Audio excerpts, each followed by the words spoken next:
Hello all, जय माँ लक्ष्मी, जय भोलेनाथ। दोस्तों कैसे हैं आप सब लोग। हाँ जी, तो आज के इस स्पेशल वीडियो में हम बात करेंगे कि क्या वाकई में डीएम्स अपनी डीएफ को भूल जाते हैं किसी टाइम पीरियड पे, या किसी घटना विशेष के बाद क्या वो भूल जाते हैं, आपसे दूर होकर, आपसे अलग होते हुए, थर्ड पार्टी के साथ रहते हुए, या फिर कहीं और कुछ और किसी भी कारण से क्या वो भूल जाते हैं। क्या आपकी जितनी प्यार की जो क्रेविंग आपको उनके लिए होती है उतनी क्रेविंग उनको नहीं हुई होती, इसलिए क्या वो उनके लिए आसान होता है आपको भूल जाना।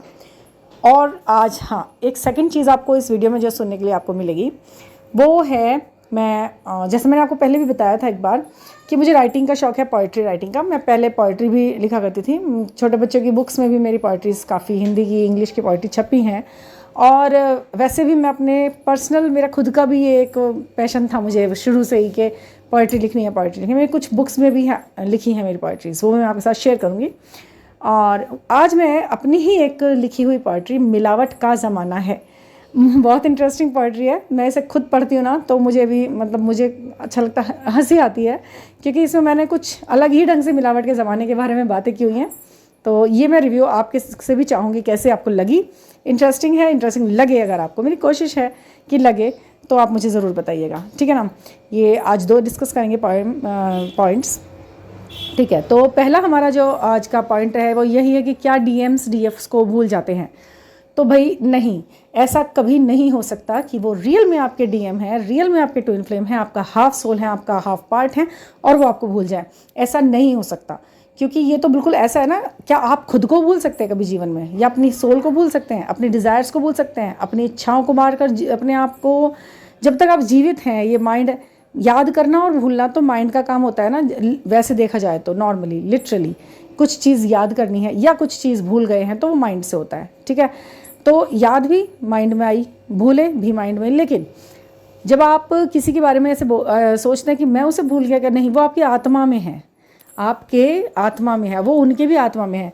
और भूलता तो वो इंसान तब भी नहीं है अपने हाफ सोल को, जब वो कुछ जानता ही नहीं है, उसने पहले भी कोई चीज़ याद भी नहीं करी होती, यानी कि बहुत छोटा सा होता है, यानी कि जब उसका केवल जन्म हुआ होता है इस दुनिया में। याद अपनी वो आत्मा में लेकर आता है उस इंसान की, वो क्रेविंग, ठीक है। हाँ, इसे आप कह सकते हैं कि वो कोई कोशिश नहीं करता आपसे मिलने की, वो कोई कुछ शो नहीं करता। अगर वो सच में ही आपका डीएम है, सच में ही आपका ट्विन फ्लेम है, वो भूल तो सकता ही नहीं है, क्योंकि उसने याद भी नहीं किया, वो आप उसमें बसे हुए हैं। आप खुद को कभी याद करते हो कि मुझे अपनी याद आ रही है बहुत ज़्यादा, पता नहीं मैं खुद को भूल तो नहीं गया, कहीं याद कर लूँ आज बैठ करके। तो ऐसे ही वो भी नहीं भूल सकता। वो आप जी रहा है, वो आपके साथ, वो व्यक्ति आपके साथ सदा सदा जीता है, और वो हर पल आपके साथ जीता है, क्योंकि चाहे भी तो नहीं भूल सकता, क्योंकि उसके और आपके कुछ चीज़ें ऐसी आधी आधी होती हैं। सभी चक्रास जब हाफ हाफ दिए हुए हैं, सब कुछ ऐसा हुआ है, तो वो चाह के भी कहाँ से भूल जाएगा, वो आपको नहीं भूल सकता ना। मतलब कुछ चीज़ें तो आपकी, एक बार अगर वो आपके कांटेक्ट में आ गया है ना, तो भी वो इंसान आपको सबसे, भीड़ से अलग, आप जैसे कहते हैं ना, सारा ज़माना ब्लरी दिखाई दे रहा है, एक ही चीज़ बिल्कुल फोकस ऊपर कोट के दिखाई दे रही है, तो वो एक इंसान आप होते हो। चाहे वो आपको नफरत ही कर रहा है, चाहे वो आपको कैसे भी याद कराए, बट इस सब में आपको एक चीज़ ज़रूर करनी है, आपको कभी भी उसके किसी भी आगे बढ़ने का, या फिर उसके मूव ऑन करने का, या फिर उसके कुछ भी करने का कारण नहीं बनना है अपने मुंह से कह करके, या अपनी तरफ से कुछ ऐसे दलीलें देके कि देखो देखो मुझे छोड़ मत देना, मैं तुम्हारे बिना जी नहीं सकती, और देखो तुमने अगर मुझे धोखा दिया ना तो मैं ऐसे कर दूंगी, वैसे हो जाएगा, मैं ऐसे हो जाएगा। आप कुछ भी ना लिटरली अपने मुँह से कह कर नहीं करवा सकते उनसे, और ना ही ऐसे करवाना चाहिए। आप खुद ही सोचिए, अगर कोई इंसान आपसे कोई चीज़, कोई भी और भी, मतलब मान लीजिए आपके फ्रेंड ही है, आप समझिए आप 3D में है ना, तो आप उनसे 3D वर्ड में इन लफ्ज़ों का इस्तेमाल करके तो कहोगे कि मुझे छोड़ मत देना, मुझे भूल मत जाना, मुझे धोखा मत देना, उसे मत देख लेना, उसे मत देख लेना, तुम्हारा इस तरह देखना मुझे अच्छा नहीं लगता है, और सुनो उस पार्टी में मत जाना क्योंकि उस पार्टी में वो आ रही है। ये सब चीज़ें, ये जो सारी बाहरेलू हम बाधाएँ देते हैं ना उसको, ये क्यों सही नहीं होता, ये देखिए आप समझना इस चीज़ को। अपने मुँह से बिल्कुल नहीं कहना है आपने, क्योंकि जब भी आप किसी को वर्बली मुँह से कहकर कोई चीज़ मना करते हो ना, तो आप उसे एक किरकिरी दिखाई देते हो उस वक्त पर। क्योंकि अगर उसका मन किसी काम को करने का दिमाग में आ ही गया है ना उसके व्यक्ति के, तो समझ लीजिए कि आधा तो उसने कर दिया है वो काम। समझ रहे आप, जैसे कहते हैं ना कि अगर किसी ने कह दिया कि मैं तुम्हारे ऊपर हाथ उठा दूंगा, तो वो कह के अच्छा कह दिया तो उठा दिया भाई, अब क्या कहना है। कई बार ऐसा होता है ना कि बड़े भाई बहन में भी, तो छोटा अगर ऐसे बोल दे किसी भाई से, तो अरे तूने आधा तो उठा ही दिया मेरे ऊपर, आधा अब तेरा कहना ही काफ़ी हो गया। तो ऐसे ही होता है कि जब किसी के मन में आ गया ना कुछ करने का, तो आप आधे तो हार गए उस वक्त पे।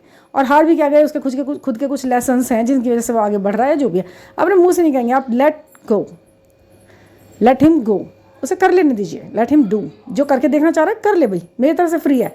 मैं स्टेबल हूँ अपने थॉट्स के साथ, अपने विचारों के साथ और अपने इमोशंस के साथ, और मैंने खुद को भी बाध्य नहीं कर रखा हुआ है कि मैं तेरे किसी भी तरीके की गलती को टॉलरेट करती रहूँगी या करता रहूँगा।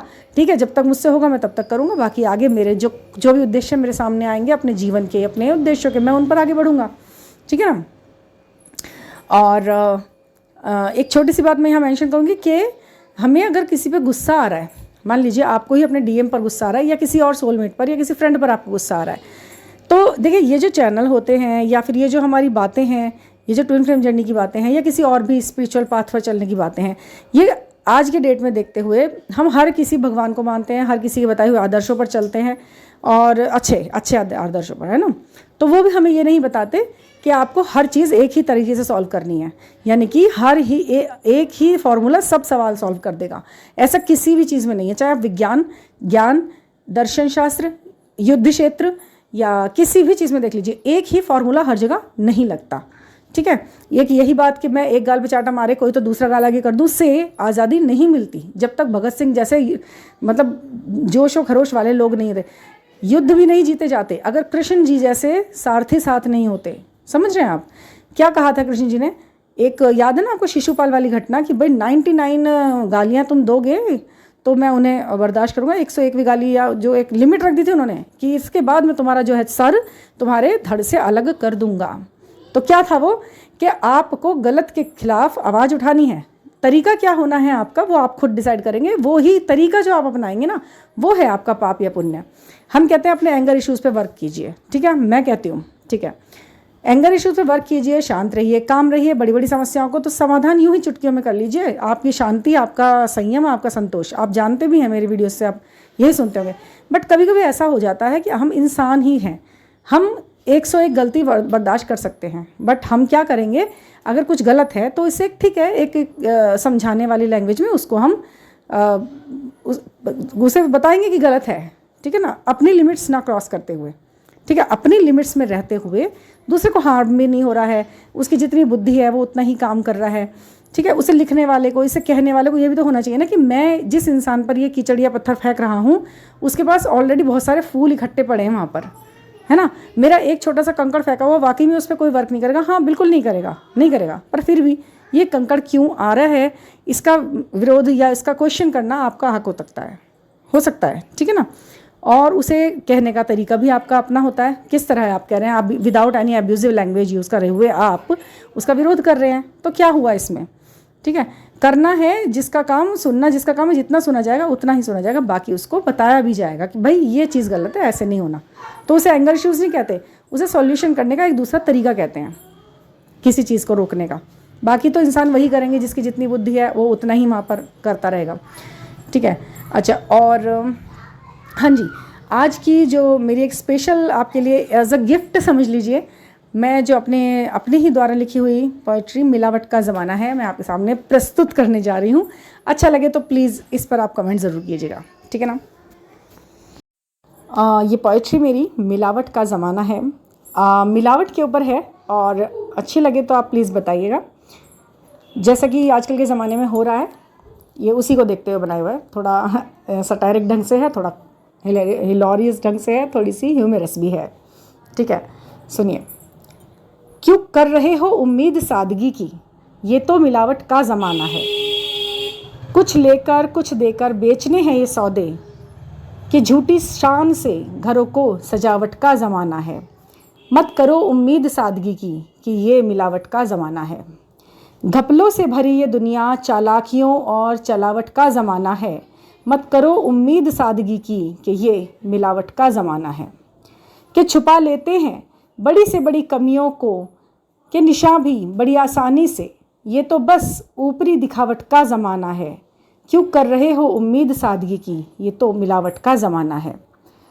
दिख रहा है कुछ, बिक रहा है कुछ, जान पूछ कर खरीदार बन रहा अनजान है। वो जानता है कि सरेआम भरे बाजार छलावट का ज़माना है। मत करो उम्मीद सादगी की कि ये मिलावट का ज़माना है। कीमत पूरी देकर भी नुकसान झेल लेते हैं। कहें भी तो किससे, लोग सामान बेचते ही मुंह फेर लेते हैं। कि क्या कहें अब तो बिना खेद के रुकावट का ज़माना है। मत करो उम्मीद सादगी की कि ये तो मिलावट का ज़माना है। तो ये मेरी पोइट्री आपको कैसी लगी? मैं ऐसी, अगर आपको अच्छी लगी तो ऐसी मैंने बहुत से डे टू डे लाइफ में आने वाले इश्यूज़ के ऊपर काफ़ी लिखा हुआ है, वो मैं आपके साथ शेयर करती रहूँगी। यदि आपको ये अच्छी लगी तो आप मुझे बताइएगा। अगर आपको अच्छी लगी तो मैं अपनी नेक्स्ट पोइट्री जल्दी आपके आगे पेश करूँगी, धूप सर्दी की, वो भी बहुत अच्छी है। प्राइज़ विनिंग पोइट्री है वो भी।